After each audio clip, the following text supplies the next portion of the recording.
Welcome to Cooking with Bubbles. I'm Lisa. And I'm Rodney. Let's get started. Okay. 6 turns. 1, 2, 3, 4, 5, 6. It's a hard one today. Ooh. Oh, there we go. Love it. My favorite sound in the morning. Oh, yeah. Especially on a Cooking with Bubbles morning. Absolutely. What are you putting in yours today? I'm going to put a little peach juice in mine today. Ooh, peach. Yeah. Sounds It's lovely. going to be yummy and go down nice and smooth. I'm doing cranberry. Yum, yum. Sounds good. All right. Cheers. Clink. Clink.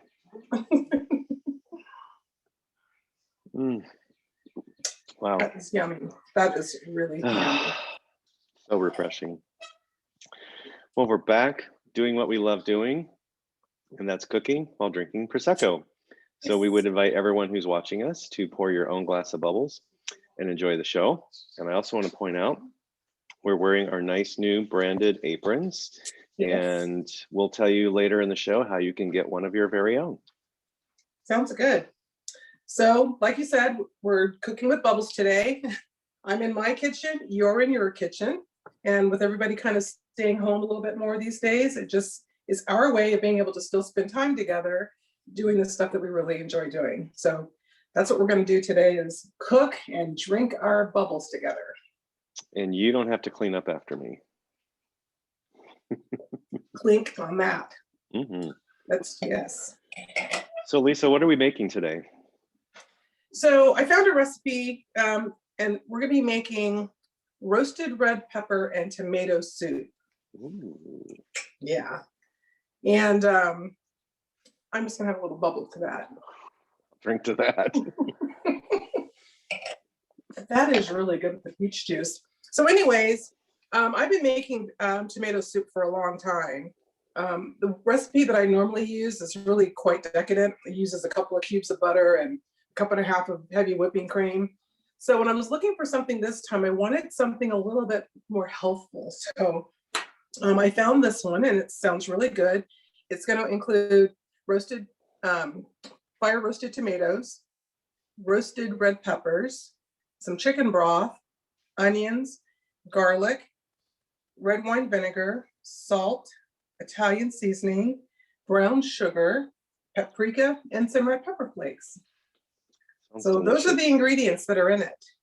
And with that, I think we can go ahead and get started. It takes about 45 minutes or so to bring all this together. So we're going to shortcut some steps for you. We have already melted our butter and placed our olive oil in the pan. So I'm going to go ahead and get this little stove turned on. And I'm using avocado oil. I know you love olive oil. I love avocado oil. And use what you like, even if the recipe calls for something different. As long as you have 2 teaspoons or 2 tablespoons of whatever the fat that it's calling for, then that's good. So to the oil, in my case, olive oil and butter, I'm going to add a small onion. It turned out to be about a cup, maybe a cup and a half, something like that, worth of onions. But the idea is to put the onions in there, and then also your brown sugar. So the brown sugar is going to help caramelize those onions. Yummy.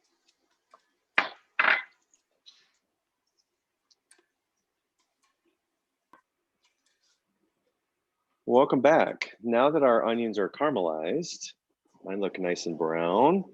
We're going to add 2 cloves of garlic, and we're going to saute it for a couple of minutes until it's fragrant.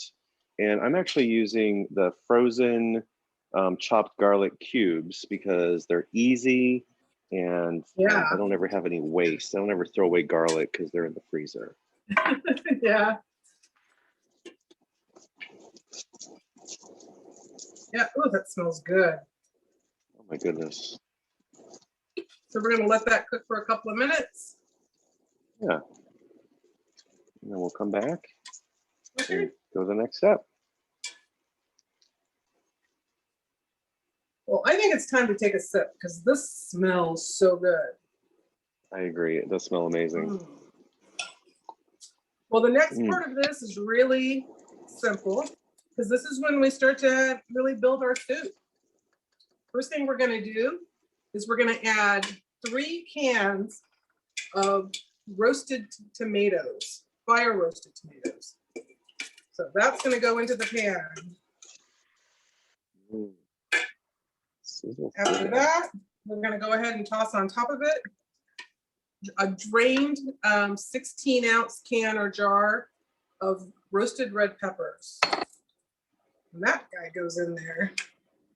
One more. I'm going to stir it up just a little bit, and because the next thing we're going to do is we're going to add in 2 cups of chicken stock. If you wanted to, you could use vegetable stock instead. So that goes in there. For the vegetarians out there. Yep, for anybody, just anybody who doesn't want the chicken stock, you know.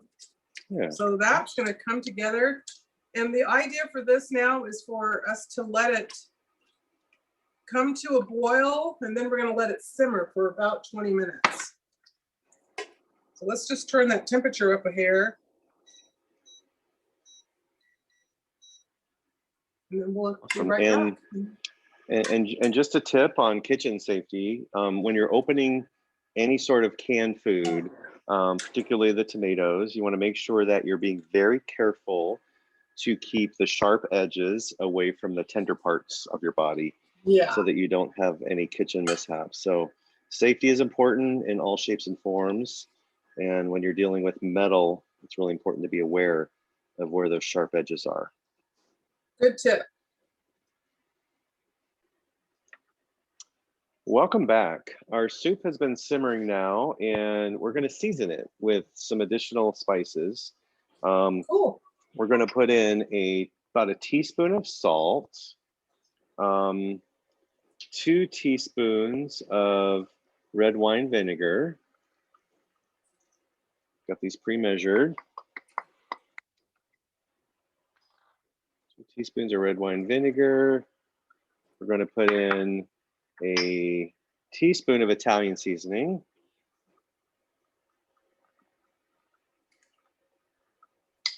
And then 1/4 of a teaspoon of paprika and 1/4 of a teaspoon of chili flakes, which I'm using crushed red pepper flakes, just to give it a little bit of spice. It's going to be delicious. So we're going to stir that in. God, that smells good. Once we've got it stirred in, oh yes, that just gives it a whole different smell, doesn't it? Wow.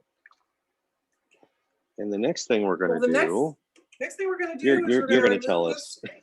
Yeah, we're going to remove this from the heat, and I'm going to use my hand blender to blend all of this together, and because I kind of like to have a little bit of chunks left in it. The recipe says to use like a high-powered blender, but I do want some chunkiness to mine.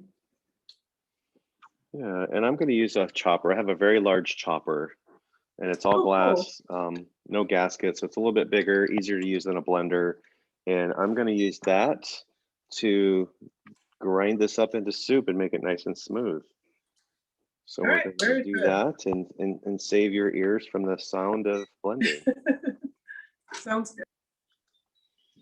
Welcome back. Wow, all this blending made me thirsty. I'll drink bubbles to that. Ooh, yes. So what's next? Well, next we're going to garnish it. We're going to taste it. We're at the home run. Good.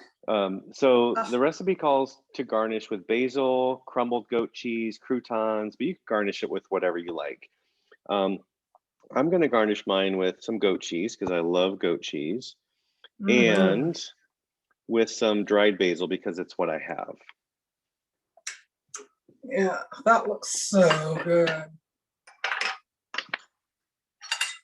Some dried basil.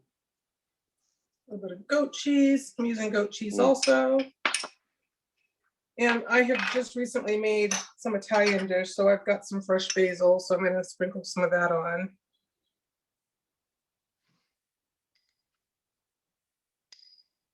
And because I had that, I also have a couple of little croutons that I can use to dip in as well.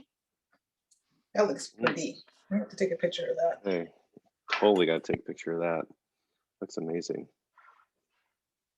Looks good.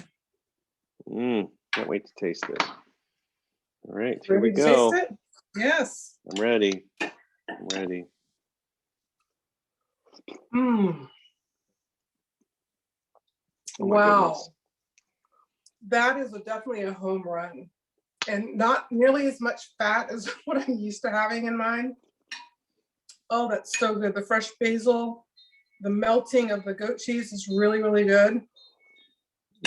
Might dredge a little of this crouton through there. So can you believe this is the first time I've ever made soup ever in my life? Wow.